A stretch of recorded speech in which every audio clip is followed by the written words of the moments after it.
बिस्मिल्लाहिर्रहमानिर्रहीम। अस्सलाम वालेकुम। यूट्यूब चैनल पर तारिक मतीन आपको खुशामदीद कहता है। सबसे पहले आपसे दरख्वास्त कि अगर आप चाहें तो चैनल को सब्सक्राइब करें।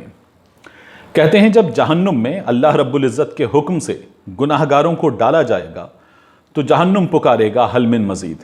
जैसे जैसे गुनाहगार नारे जहन्नुम का ईंधन बनते जाएंगे, जहन्नुम की मज़ीद की तलब बढ़ती जाएगी।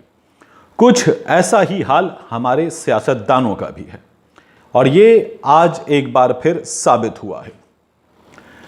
ये हमारे सियासतदान, आप देखिए, इनके महल्लात हों, पाकिस्तान के बड़े बड़े शहरों में इनके महल्लात हों, इनका जरदारी हाउस, इनका बिलावल हाउस कराची में मौजूद हो, लाहौर में मौजूद हो, इस्लामाबाद में मौजूद हो, ये सयाहती मकामात पर अपने महल बनाकर बैठे हुए हों। और सिर्फ यहाँ ही नहीं, इनके ये महल्लात मुल्क से बाहर भी मौजूद हों, लंदन में मौजूद हों, पेरिस में मौजूद हों, अमेरिका में मौजूद हों, फिर भी इनका हल मिन मज़ीद ख़त्म नहीं होता। हमारे ये सियासतदान जब हुक्मरान बनते हैं तो फिर इनका एक नहीं, इनके चार चार महल्लात, ये वज़ीर आज़म बने, वज़ीर आला बने, वो कैंप ऑफिस बन जाते हैं, वो वज़ीर आज़म हाउस, वज़ीर आला हाउस डिक्लेयर हो जाते हैं।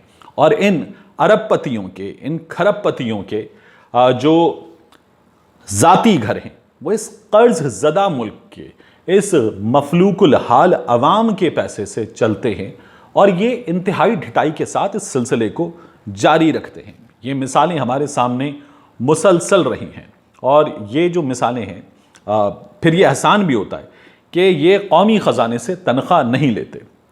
इन तमाम चीज़ों के बावजूद भी अभी आप देखिए कि 2 रोज़ पहले हमें मरियम औरंगज़ेब साहिबा बता रही थी कि मियाँ शहबाज शरीफ साहब पर, मियाँ नवाज़ शरीफ साहब पर जो केस बना है मनी लॉन्ड्रिंग का, वो जद्दी पुश्ती कारोबारी शख्सियात हैं और ये वो शख्सियात हैं जो हमें असम्बली में बताते हैं कि हुजूर ये हैं वो ज़राए, फिर बाद में कतरी ख़त भी आ जाता है।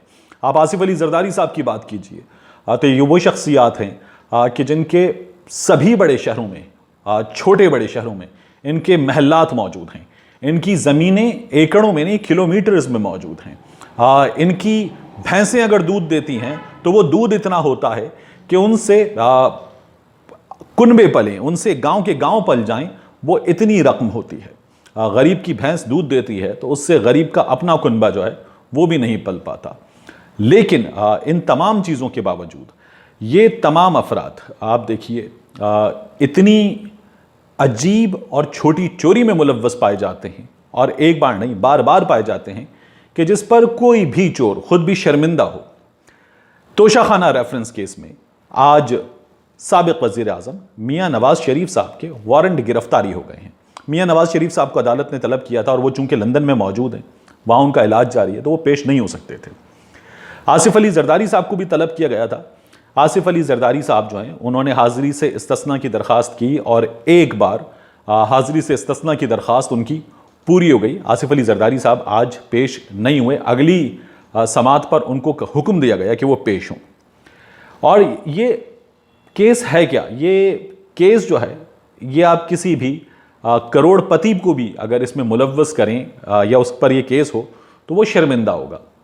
ये हमारे जद्दी पुश्ती अरबपति और खरबपति जिनके कारखाने इतने बड़े कि उन कारखानों में हज़ारों की तादाद में लोग काम करते हैं, इनकी शुगर मिलें, इनकी कपड़ा मिलें, इनके दीगर कारोबार, इनके डेयरी फार्म्स, वो फलते फूलते और तरक्की करते। और जो चोरी है वो ये है कि मियाँ नवाज़ शरीफ साहब ने जब यूसुफ रज़ा गिलानी साहब वज़ीर आज़म थे तो उस वक्त दरख्वास्त भी नहीं दी और तोशाखाने से उन्हें गाड़ी इनायत कर दी गई। साबिक़ सदर आसिफ अली ज़रदारी साहब को गाड़ी इनायत कर दी गई और ओमनी ग्रुप के अब्दुल गनी मजीद साहब ने उसकी पेमेंट कर दी, वो भी जाली अकाउंट से।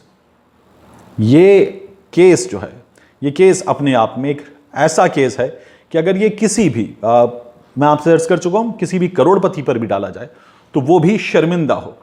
और ये वो जद्दी पुश्ती अरबपति खरबपति हैं कि जो कौमी ख़जाने पर इस तरह से डाका डालते हैं। और डाके का ये जो केस है, ये बायस शर्मिंदगी होना चाहिए इनके लिए। ये वो लोग हैं कि जो यहाँ पर हमें ये बताते हैं कि हमारी मिलें जो थीं वो सिर्फ यहाँ नहीं थीं, वो मुल्क से बाहर भी थीं, वो मिलें यूएई में भी थीं, हमारी मिल जो है वो सऊदी अरब में भी थी, और हमारा कारोबार इतना बड़ा था कि जब आप फ़िरोज़पुर रोड से पीको रोड से शुरू करें कोट लखपत तक, तो किलोमीटर्स पर हमारी जो मिल थी वो मौजूद थी। और इन अफराद का, ये वो अफराद हैं जो आपको बताते हैं कि पाकिस्तान में जो पहली मर्सिडीज़ कन्वर्टेबल थी 60s में, वो इनके पास थी और इन पर केस बनाया जा रहा है। तो ये बाइस शर्मिंदगी बात है। और पाकिस्तान में पहली मर्सिडीज़ कन्वर्टेबल रखने वाले जो साहब हैं, वो तोशा खाने से गाड़ी चोरी के इस केस में, जिसका एतराफ़ भी एक लिहाज से कर लिया गया। ये किस लिहाज से कर लिया गया? यूसुफ रज़ा गिलानी साहब ने जब इसमें वो पेश हुए, उनकी वज़ारत उज़्मा का ये केस है, तो उन्होंने अदालत में कहा कि मैंने रूल्स के ख़िलाफ़ कोई काम नहीं किया। जो वैल्यू असर्टेन करने का काम था वो एफबीआर का था। तो जो बुनियादी केस है, वो बुनियादी केस यहाँ दुरुस्त साबित हो रहा है। यूसुफ रज़ा गिलानी साहब खुद मान रहे हैं। और ये जो यूसुफ रज़ा गिलानी साहब मान रहे हैं, ये यूसुफ रज़ा गिलानी साहब खुद कौन हैं? ये यूसुफ रज़ा गिलानी साहब वो हैं कि जो तोशा खाना केस में ही अपनी बेगम के लिए हार ले गए थे। तुर्क सदर की अहलिया की जानिब से दिया गया हार, और ये हार इनकी बेगम साहिबा को नहीं दिया गया था। ये तोशा खाना जो मामला है, ये तोहफ़ा खाना समझ लें आप इसे आसान लफ्ज़ों में। ये वो तोहफ़े होते हैं जो मिलते हैं सरबराहानी हुकूमत को, सरबराहानी मुमलिकत को, दुनिया भर के लोगों को, किसी भी मुल्क के, जब वो दूसरे मुल्क दौरे पर जाते हैं तो सुदूर की जानिब से उनको ये तोहफ़े दिए जाते हैं। और ये तोहफ़े जो हैं ये आते हैं कौमी ख़जाने में, पाकिस्तान में भी। और कौमी ख़जाने में आने के बाद इनकी जो मार्केट वैल्यू होती है, उसके मुताबिक इनकी मार्केट वैल्यू असरटेन करने के बाद ये कीमत अदा की जाती है, इस पर एक रियायत होती है। और फिर उसके बाद जो जिस शख्सियत को ये तोहफ़तन मिली है, वो कीमत अदा करने के बाद इसे रख सकता है। अगर मार्केट वैल्यू 10,000 से कम है तो फिर वो चीज़ जो है वो वैसे भी उसको दी जा सकती है। ये तोशा खाना की रूल्स में, जो कुछ अर्सा पहले के रूल्स मैंने पढ़ रखे, ये उनमें शामिल है कवायद के मुताबिक। यूसुफ रज़ा गिलानी साहब को तो यह हार तोहफे में भी नहीं मिला था। 2010 का जो सैलाब था, उस सैलाब के मुतासरीन की माली मदद के लिए तुर्क सदर की अहलिया ने अपना हीरों का हार तोहफतन दिया था। एक जानिब वो खुदा तरसी कि पाकिस्तान के लिए, बरादर इस्लामी मुल्क के गरीब अवाम के लिए यह हार इमदाद के तौर पर दिया गया, और एक जानिब ये बेखौफी, ये धड़ल्ला कि वो हार जो है वो अपने घर ले गए और अपने पास रख लिया गया। फिर उसके बाद इन पर केस बना और इनसे उस हार की तलबी का मामला हुआ, तो इन्होंने एतराफ़ किया कि वो हार मेरे पास है। 2010 का दिया गया ये हार जो है, ये 2015 में इनकी जानिब से एतराफ़ सामने आया कि हार मेरे पास मौजूद है। ये हाल यूसुफ रज़ा गिलानी साहब का है जिनकी हम बात कर रहे हैं। ये जो मियाँ नवाज़ शरीफ साहब हैं, इनके इस केस में वारंट गिरफ्तारी हो गए हैं। आसिफ अली जरदारी साहब जो हैं, उन पर यह इल्ज़ाम है, इनको ये कारें तोहफे में मिली थी। अभी वज़ीर आज़म इमरान खान साहब को कार तोहफे में मिली थी महातीर मोहम्मद साहब की जानिब से। तो ये तोहफे मिलते हैं इन्हें। दुनिया भर में जो सरबराहानी हुकूमत और सरबराहानी मुमलिकत हैं, वो मोस्टली ये करते हैं कि वो in the great national interest या अपने अवाम के लिए छोड़ देते हैं, और इससे उनकी कदर व मंजिलत उनके लोगों की नज़रों में बढ़ती है। अगर इनमें से किसी को चाहिए होता है तो वो वैल्यू उसकी जो है वो अदा करके खुद इस्तेमाल कर लेता है। ये किसी शख्स को दिया गया तोहफा नहीं होता। यानी महातीर मोहम्मद साहब ने जो कार तोहफे में दी है, वो इमरान खान साहब को नहीं दी है, वो कार वज़ीर आज़म पाकिस्तान को दी गई है। जो तोहफा मिला है मियाँ मोहम्मद नवाज शरीफ को, मियाँ मोहम्मद नवाज शरीफ को नहीं मिला। अगर कभी मिला है, वो वज़ीर आज़म पाकिस्तान को मिला है, वो सदर पाकिस्तान को मिला है।